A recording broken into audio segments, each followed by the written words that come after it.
이사야 6장 1절에서 4절 말씀입니다.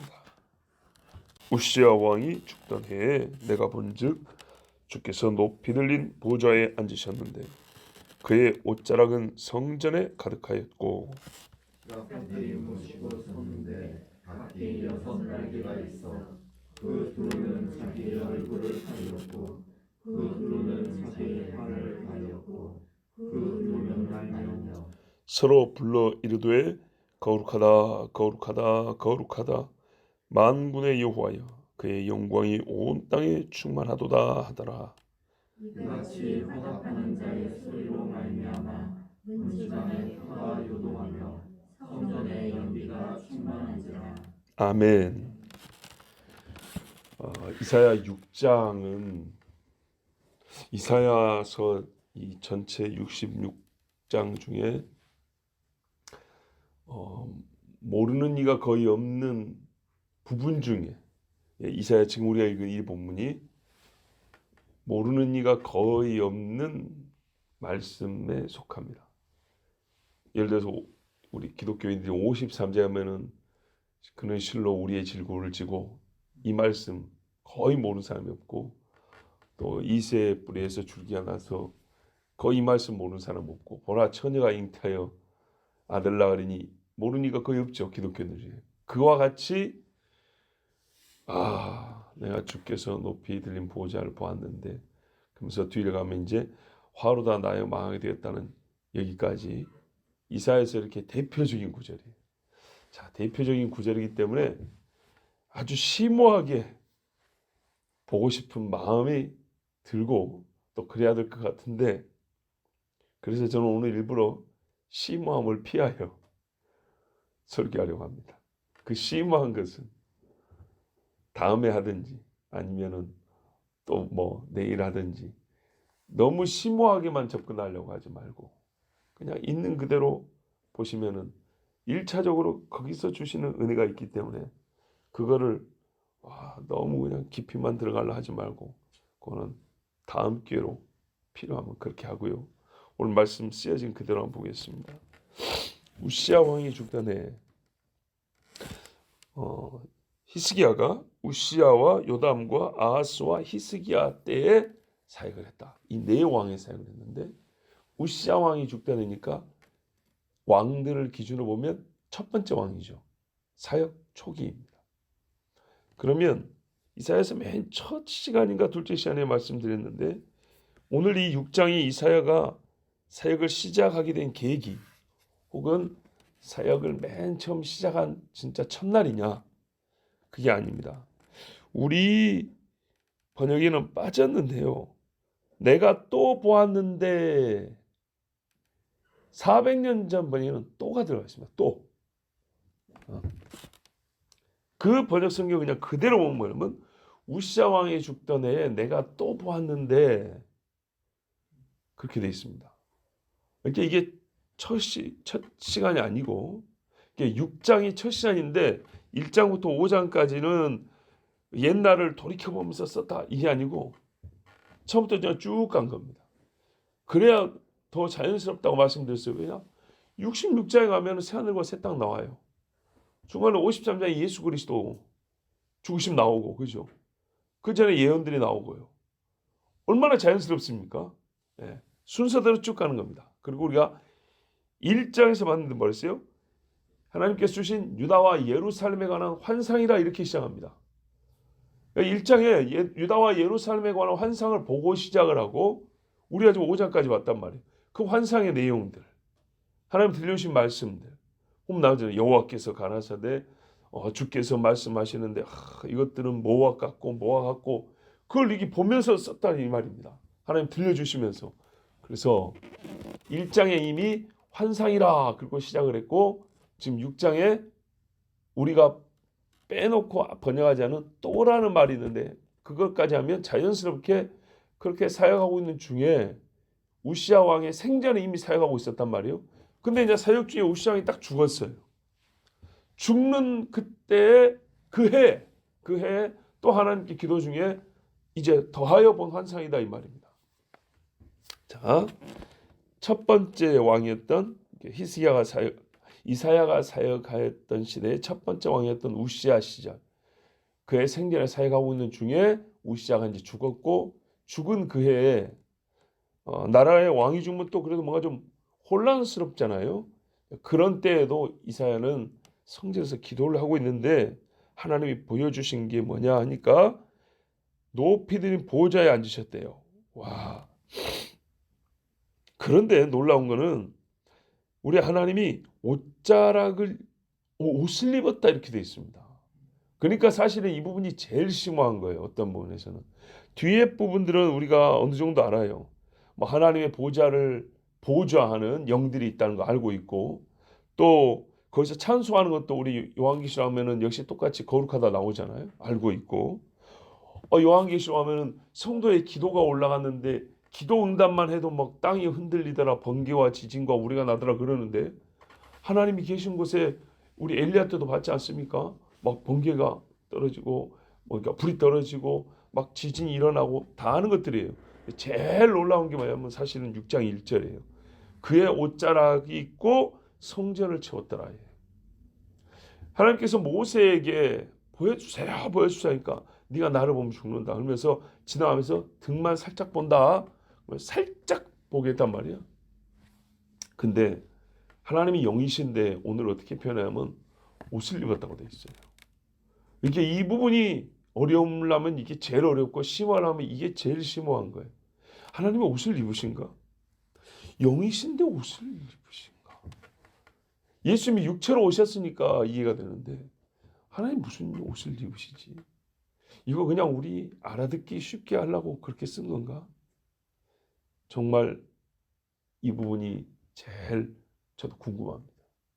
일단은 그래서 오늘 심오하게 가지 아니하고 있는 그대로 그냥 간다 했습니다.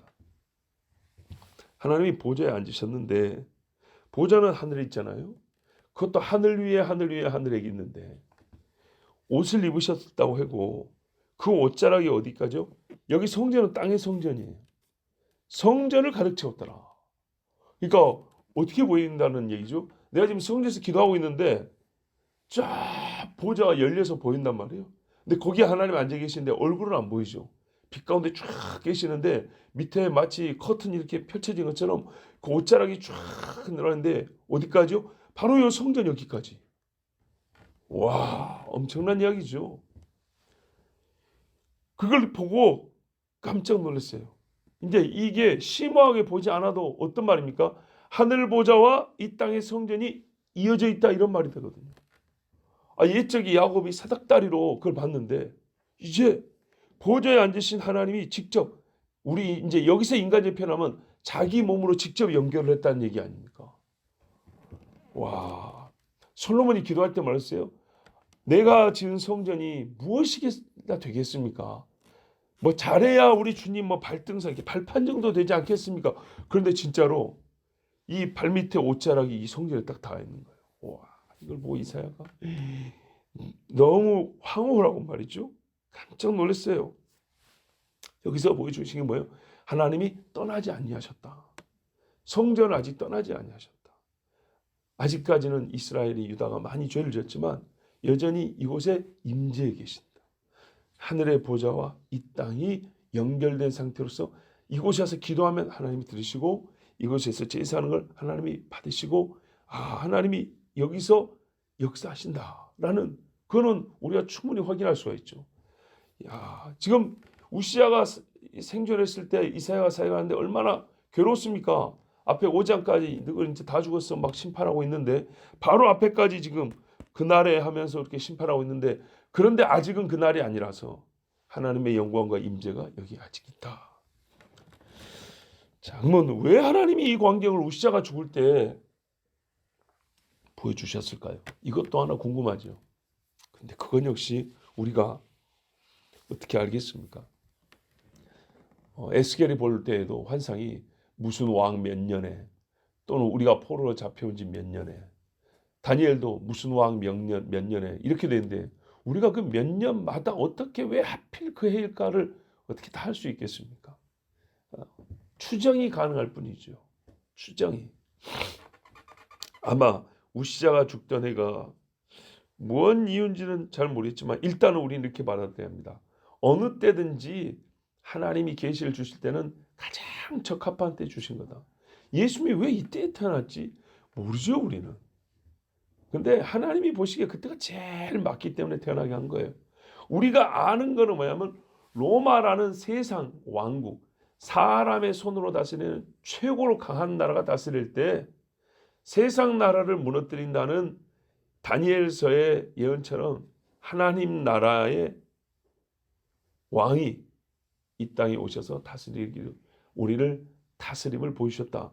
일단 이렇게 추정해서 한두 가지를 이렇게 짚어할 수 있지만 왜 그런지는 정확히 모릅니다. 그러나 이제 우시야 이어지면 요담, 아하스까지 그렇게 선하지 못한 왕들의 정치가 이어집니다. 나라가요, 히스기야가 일어나지 않았으면 거의 이거는 뭐 얼마 안 가서 무너질 정도로 이제 이렇게 나아갑니다. 보십시오. 히스기야가 왕이 돼가지고 청소를 아주 깨끗하게 하잖아요. 성전 청소를 야무딱지게 해버린단 말이에요. 그러니까는 그걸 보면은 점점 나라가 영적으로 쇠락해가는 그때 그 길목에서 하나님께서 이사야에게 말씀을 주신 것인가 하고 우리가 그렇게 추정을 해볼 뿐입니다. 자, 보좌를 보니까요, 스랍들이 서 있더라. 우리가 그룹이라고도 하죠. 6 날개를 가졌는데 이게 바로 법궤의 그 금으로 만들어 놓은 형상들입니다. 그 우상숭배 형상 아닙니다. 만약에 그게 그런 모양이 어디 산에 있었으면 거기다 절하고 제사 지냈겠죠. 그런데 그거는 하나님의 보좌를 말 그대로 보위하는, 지키는 하나님의 그 영광을 나타내는 영적인 피조물들이에요. 어떻게 생겼냐면 잘 모르겠는데 얼굴 모양은 사람같이 비슷하게 생겼고요. 날개가 6 있다 그랬어요. 2개는 얼굴 가린 데 쓰고 2개는 발 가린 데 쓰고 2개는 날더라 그랬어요.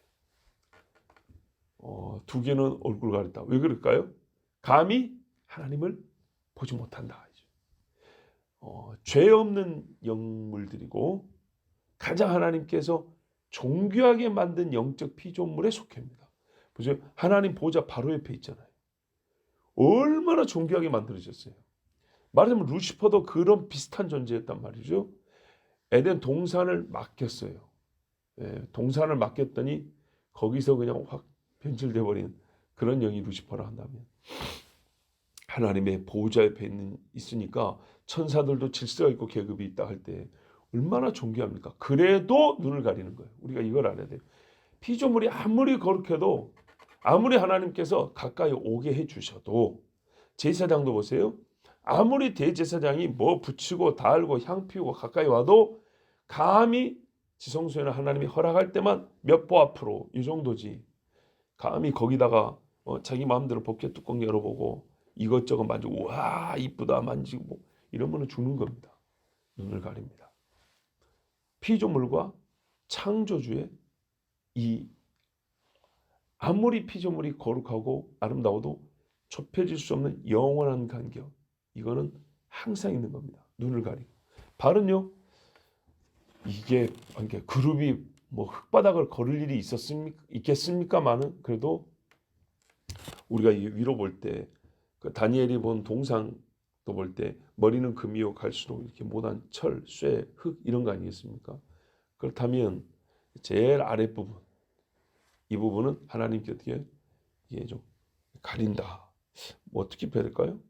겸손의 표현으로 자기를 이렇게 좀 부끄럽다 하고 가린다 해야 될까요? 그런데 2개는 날면서 보좌 위를 날아다녀야죠. 그러니까는 자기의 사명을 다 해야죠. 겸손하며 또한 하나님을 경외하고 겸손하며 또한 주께서 주신 사명을 다하는 그런 피조물의 모습입니다. 자, 이것도고요. 우리가 좀 심하게 보면 여기서 우리 인간들이 하나님 바로 보좌 앞에서 섬기는 영들을 보면 하나님을 어떻게 섬겨야 될지를 정말 우리가 깊이 묵상하면 할 이야기가 많다고 봐요. 이 스랍들과 스랍의 모양만 보고도 원래 이렇게 섬겨야 되는 거예요, 하나님을. 그렇게 하면 우리가 주의 종들이라는 저 같은 사람들 비롯해서 어떻게 섬겨야지 맞는가를 이런 영들을 통해서도 배울 수 있겠습니다. 자, 근데 이 사람들이 말이죠. 이 사람들이 아니라 이 영들이 말을 합니다. 모양은 자세는 그렇고 말을 하는데 찬송을 합니다. 거룩하다, 거룩하다, 거룩하다. 이게요, 가장 거룩한 피조물이 거룩하신 하나님께 해야 할 일입니다. 섬긴다고 할 때 보좌에 먼지를 닦는다 이런 게 아니고요. 제일 먼저 해야 될 거는 하나님이 하신 일을 고백, 찬송하는 겁니다. 하나님이 이를 참 기뻐하십니다. 그냥 예배 요소 중에 3등분해서 말씀, 기도, 찬송, 4등분해서 헌물 이렇게 하는 게 아니고 각각을 100으로 생각하셔야 돼요. 이것도 100, 저것도 100. 예수님이 신성의 100이요 인성의 100인 것처럼 찬송을 하는데 찬송의 가장 본질적인 건 뭐냐? 하나님의 거룩하심을 노래하는 것. 다른 가사를 안 붙였어요. 어째서 거룩하다. 뭘 하셔서 거룩하다. 이런 말을 안 붙여도 왜? 거룩은 어떤 일 자체가 아니라 하나님의 본질이기 때문이죠.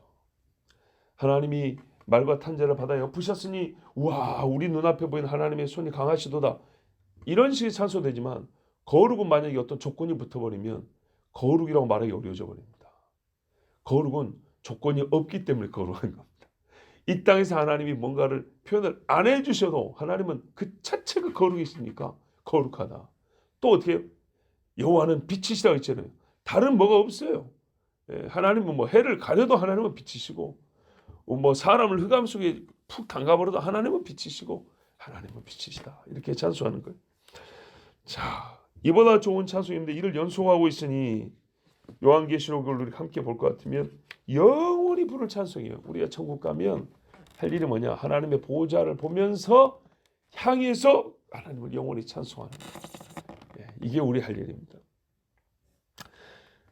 그리고 이게 찬송의 본질이니까 거꾸로 말하면요. 본질이 바뀌는 일은 절대 있어서는 안 되죠. 사람이 서로 칭찬을 할 수가 있어요. 서로 사람이 뭡니까는 존중하면서 우대해줄 수 있어요. 그러나 인간이 인간에게 당신은 거룩합니다. 이런 식의 표현은 조심해야 돼요. 이제 우리가 이제 성경에 볼 때 하나님을 따라 말씀을 사니 저 사람의 삶이 얼마나 거룩하냐. 참 그분이 경건해. 거룩한 신앙인지. 여기까지 좋은데 마치 하나님께 표현하듯이 그냥 그 자체로 거룩하다 이렇게 해버리면 여기서부터 이제 문제가 생기죠. 여러분 교주들을 높이는 말들을 보세요. 대부분 다 성경에 쓰인 말들을 갖다 씁니다. 근데 그 표현법도 그 일부분은 우리끼리도 쓰는 말들입니다. 말씀드렸듯이 거룩하다 말 우리끼리 씁니다. 그죠? 경건하다 말도 쓰죠.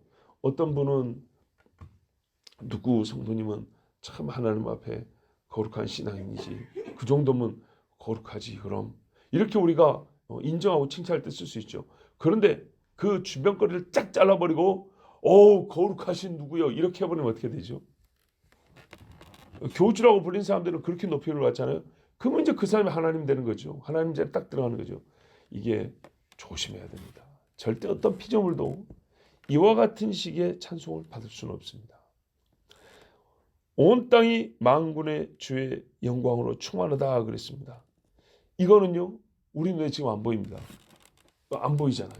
근데 이사야가 이 영적인 눈이 딱 들여서 보니까 하나님의 보좌를 보십시오. 보좌는 저기인데 옷자락이 여기 성전까지 다 있단 말이죠. 뭐 이게 위아래만 볼 게 아니라 좌우로도 볼 때 이 땅에 닿아 있는 하나님의 보좌처럼 쫙 펼쳐지는데 하나님의 영광이요 가득한 게 보였어요. 하나님이 하시는 일이 땅에 충만하기 때문에 어떤 땅에서 발생하는 일도 하나님 없이 일어난 일이 없기 때문에 하나님이 하시기 때문에 하나님의 영광이 가득하더라. 문제는 그 가득한 영광을 이해를 돕기 위해서 표현하면 사람들이 호미로 파가지고 자기 바구니에 넣어서 집에 가버린다는 게 문제지.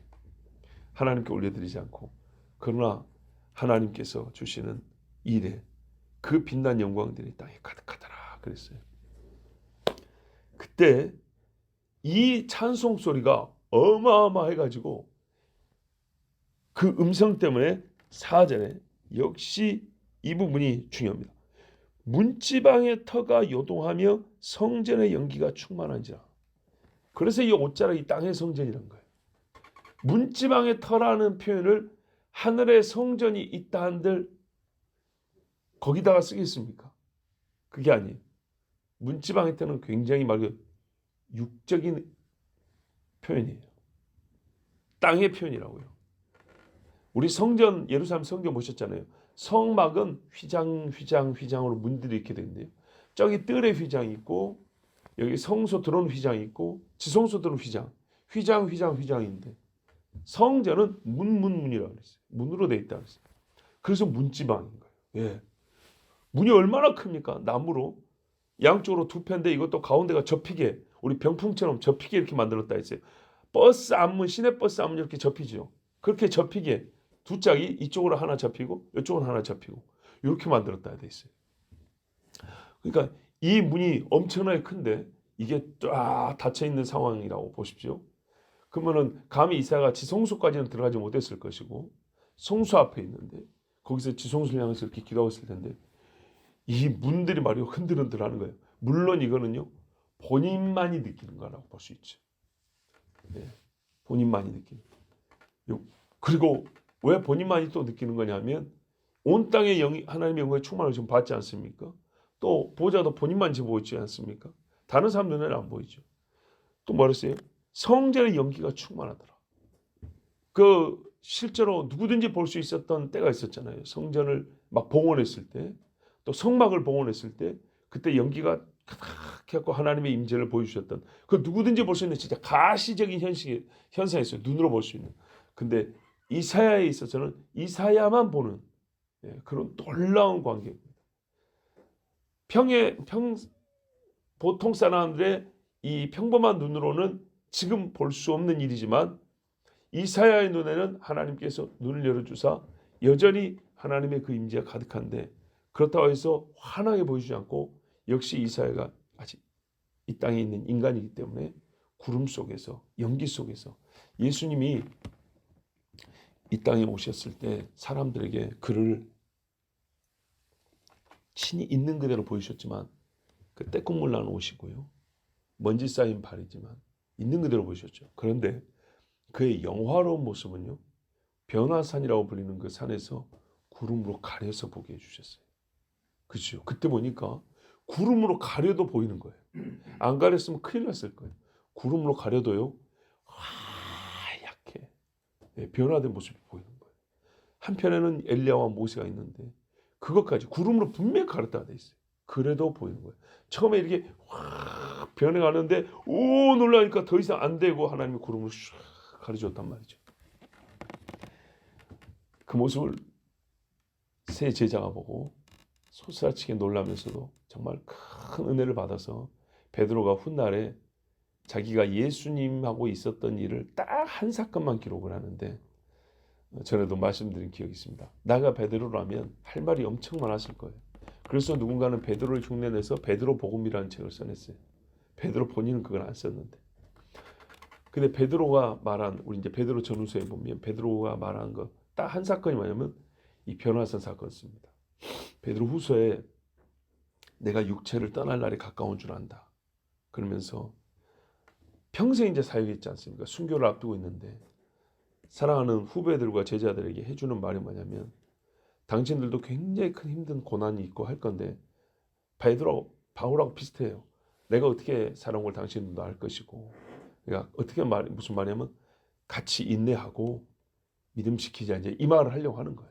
근데 그때 왜 믿음을 지켜야 되는가? 경려와 근거로서 든 사건이 예수님과의 그 많은 사건에 딱 한 가지 우리가 그 산에서 봤다.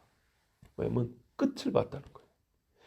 정말 예수님이 얼마나 영화로우신 분이신가를 봤고 그 사역자들 구약에서부터 이 예수님 오신다는 이야기를 했던 엘리야와 모세가 그와 똑같이 변하는 걸 봤다. 우리가 어떻게 된다는 얘기죠? 모세와 엘리야처럼 된다는 얘기잖아요. 나는 이미 끝을 봤다. 그래서 나 베드로도 여기까지 주 예수의 복음 증거하는 일을 계속해 왔다. 그러나 이제 육체로는 내가 이제 떠나야 될 때 가까운 줄 아는데 내가 이 한 가지를 일러두느니 반드시 여러분은 잊지 마시라. 변화산에서 내가 봤다. 네. 주 예수의 영화로움과 우리가 마지막에 입게 될 그 영화로움이 무엇인지 나는 진짜 봤다. 그러므로 여러분도 이 믿음의 끝을 소망하면서 신앙의 인내의 경주를 다하자. 요 이야기하려고 그 사건 하나를 딱 이야기하거든요. 엄청난 사건이었던 것입니다. 평생 잊을 수 없는 예수 그리스도의 사도로 살 수 있게 된 어떤 표현상 동력이 됐던, 힘이 됐던 그런 사건이었습니다. 이사야 마찬가지죠. 이사야가 앞으로 성경 기록상 이제 11분의 1 말했습니다. 앞으로 11분의 10을 더 말을 해야 됩니다.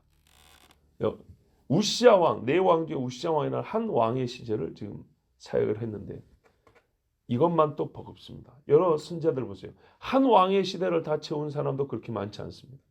힘들고 어려운 일이었습니다. 그런데 하나님께서 보좌를 보여주시면서 땅에서 사역하고 있는 이사야가 사역하고 있는 바로 그 땅까지 이어진 하나님의 이 보좌의 이어짐을 보여주시면서 개인적으로는 계속되는 하나님의 이 종의 사역을 이어가게 하시고 또 넓게는 이 땅을 잊지 아니하시고 신실하심 가운데 약속을 지키시는 이 땅을 왕으로 다스리고 계시는 하나님을 보여주시는 이 은혜가 있었던 그날이 바로 오늘 이 6장 1절부터 이어지는 말씀입니다.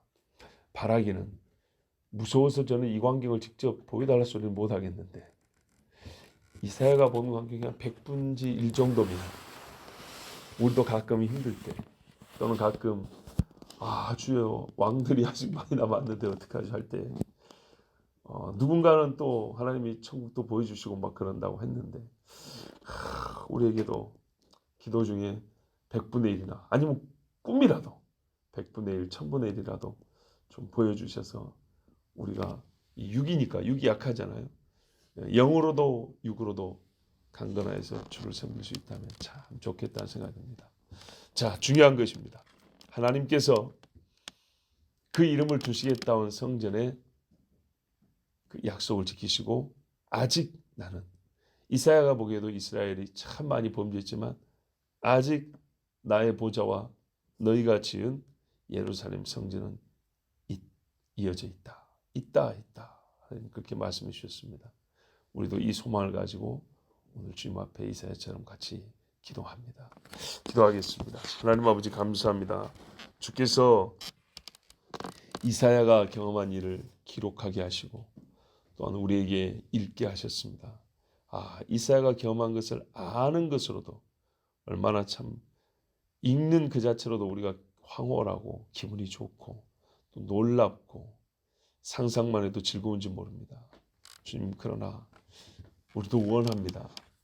이사야처럼 다 봐버리면 우리는 이 작은 몸뚱아리, 이 심장이 견딜 수 없을 것 같습니다. 100분의 1이라도 아니면 1000분의 1이라도 꿈이나 기도 중에 주님 보여주셔서 우리도 이때 주께서 주신 사명을 감당할 힘을 더 얻게 하여 주시고 또한 우리 입술의 찬송이 이 스랍들과 같이 하나님의 거룩하심을 더욱더 온전히 높일 수 있다면 정말 우리 삶에 이보다 더 큰 복이 어디 있겠습니까? 주 하나님, 우리에게도 조금 기회, 은혜를 나눠주셨고 우리가 주를 거룩하다 하며 또한 이사야처럼 납작 엎드려서 주님을 경배하는 날을 더하여 주시옵소서. 우리 주 예수 그리스도 이름으로 기도하옵나이다. 아멘.